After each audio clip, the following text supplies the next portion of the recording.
as you know, and rightly so, politicians don't control the police force. That is absolutely not an excuse for impunity. We work hand in hand with the Minister of Public Safety, who is responsible for policing and responsible ultimately for the actions and policy of the RCMP. We communicate often our views and communicate the need on a number of levels as to what the actions of the RCMP are in community, local police forces as well.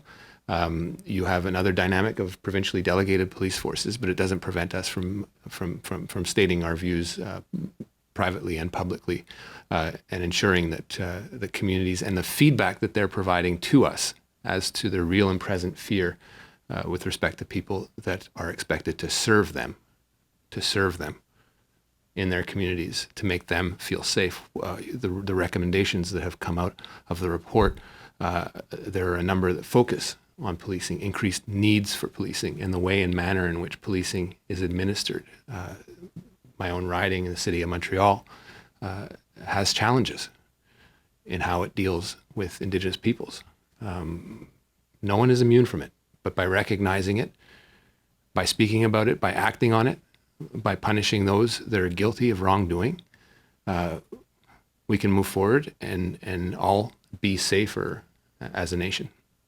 There's a lot of work to be done in training. There's a lot of work to be done in more recruiting and more representation of Indigenous peoples in the police forces, and not rank and file, senior leadership calling people to account. I have friends tell me privately that they have been discriminated against. They've served in the forces.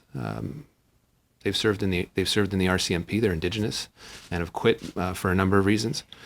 One of them being discrimination, and that's unacceptable. I know that the forces have made moves, but perhaps not quickly enough. And obviously, with some of the really alarming stuff that we've all witnessed over the last couple of days, you spoke of a tipping point. I think there are many tipping points to consider over the next little while.